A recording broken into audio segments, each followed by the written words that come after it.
Hey, what's going on, everybody?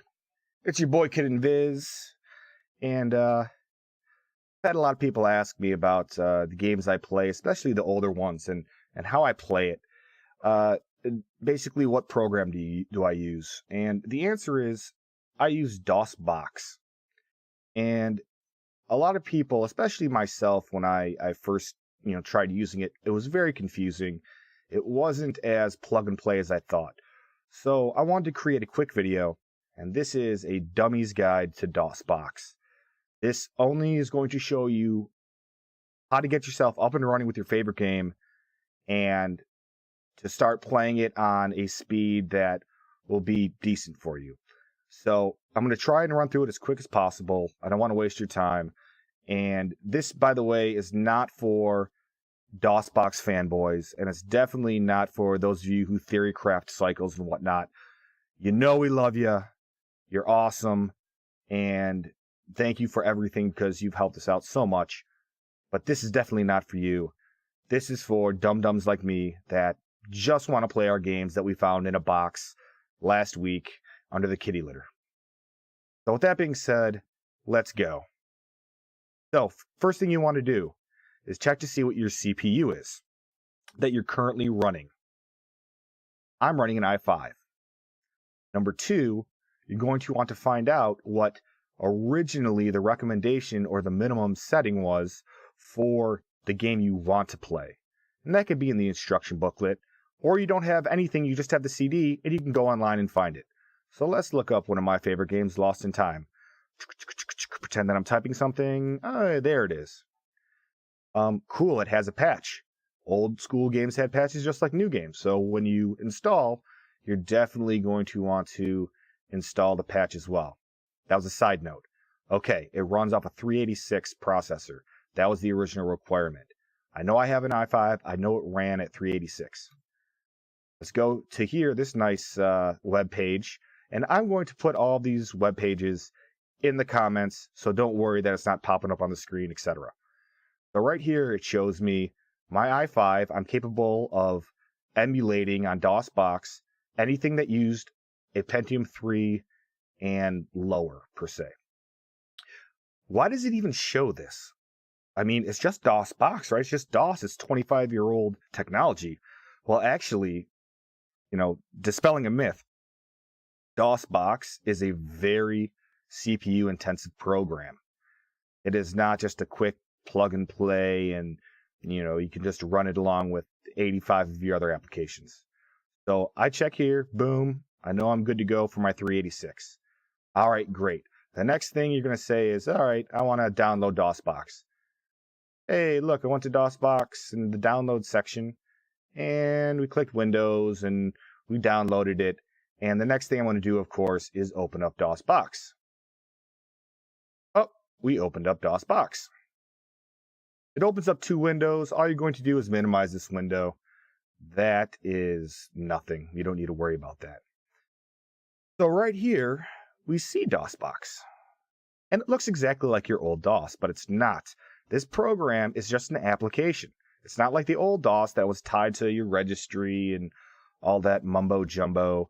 It's just by itself. It doesn't know where anything's at. So if you want to install something from your cd-rom drive, what you're going to want to do is go to that cd-rom. You need to point it to that cd-rom drive. So right here, and I have it on this notepad. So what I'm going to do is I'm going to mount. It's called mounting. That's setting the drive up. So we're going to mount D in DOSBox. And it's coming from the origination of my cd-rom drive, like currently on my computer, which is actually the D drive as well. So that's nice. Now, what I'm typing in is exactly what you should type in. Why? Because science. All right? Just do it. We're not getting into it. So, by hitting the enter button now, I will have effectively told DOSBox that its D drive is now linked directly to my D drive. So hopefully it'll mount. Hey, look at that. Perfect. Okay. Now, I pulled up my D drive just in my settings, right? Here's what the D drive looks like. Okay. First thing, whatever you do, do not copy this and just copy and paste it in a folder and try and start playing it. Okay. The reason why is that when you install it the correct way, just like you did in DOS, it actually unloads some packets. So here is just what's on, this right here is just what's on the CD file. And here's the file that it was created when I went through the normal installation process through DOS. Notice there's 4 more files. Okay, it'll make it run better. Just go through the normal installation process like before. So, you have the D drive right here. All right, let's find an install or a setup. Okay, an install, setup. Perfect. We're going to use install. And an install is going to be our command. It's pretty sweet. So we're going to go to the D drive. We're going to install. Just like it was in the olden days. Hey, look at that. Look at that installation. All right, I've already installed it, so I'm not going to worry about it, but you're obviously going to put it somewhere on your hard drive. That's fine. Let's quit out of this. Quit. Okay. The next thing that you're going to want to do is you're going to want to find where it went. Very important as well. Where did it go? So right here, I know it went on my C drive, Sierra, lost. That's the pathway. And I see right here that lost is the execution file. So I need to remember that lost is going to be my last command I put in. Now, DOSBox does not know where your C drive is. So let's tell it where it is. So, of course it would happen to me when I'm trying to explain something. So we're going to mount. So mount, we're going to call, so in DOSBox, we're going to call C our C drive on our computer. Sierra lost. Well, very close. I would have had to type that in again. Boom, mounted. So now I go to my C drive, right? And now, remember, the execution, as we can tell, is lost. We already talked about that. All right, so it should, if everything went well, it should boot up. Oh, yes. Love that sound. Okay, perfect. Unfortunately, I picked one that has a little bit longer of an intro.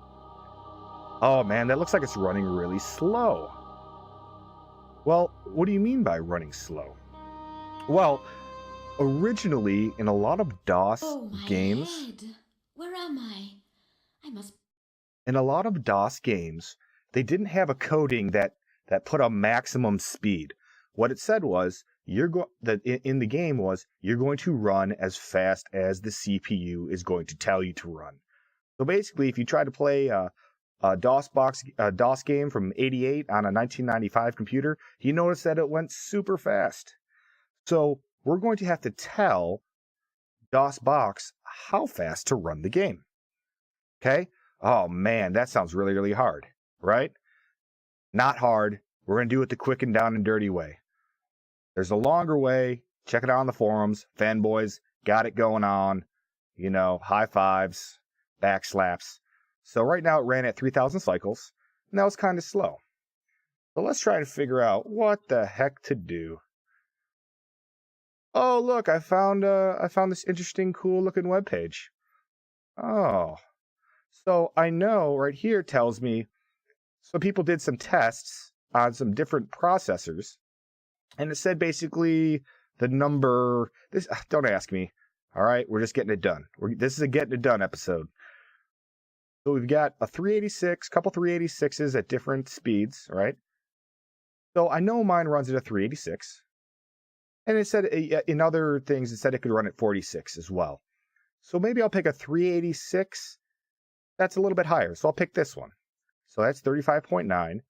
Ooh, DOSBox 6100 cycles, 36.3. That's really close. Wow, and I just used that. Okay, so you're going to type in cycles, which is the speed, basically how fast you're going to run it, equals fixed 61, of course, because I can't use the numpad, 6100. Now, if you look, it changed it to 6100 cycles. Now, what you're going to want to do for your game, you're going to look down here and say, oh, well, my game said it runs on a Pentium 1 at 60 megahertz. That's the recommended. Oh, look at that. Look how close that is. Oh, I'm going to run it at 35,600 cycles. Quick, easy, boom, boom, done. All right? Trying to make this quick and easy for everybody. All right. So now let's try it again. We fixed the cycles. Let's run the game.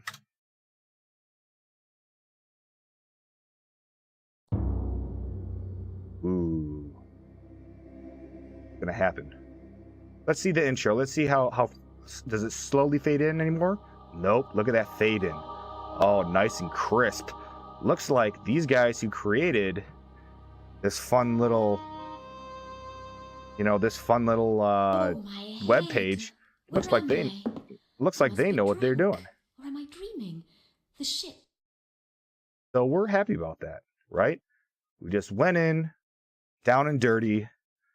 We installed DOSBox. We figured out what cycle we need to run it at. We were able to mount everything, play everything. Good to go in 11 minutes and 35 seconds. Hey, if you have any questions and you want to know about different cycle times and the theory crafting behind all the cycles, or DOSBox has plenty of different forums and has plenty of different of avenues of gaining information regarding the different the inner workings of DOSBox. There are plenty more command prompts. Don't think that cycles equals fixed and Mount D and Mount C are the only things that are out there. This is just to get you and me, the guys who just want to play the game real quick, to get us up and running. So hey, hope I didn't bore you. I hope it was actually interesting information. So you have a great day, and just give a shout if you liked it, and we'll catch you later. All right.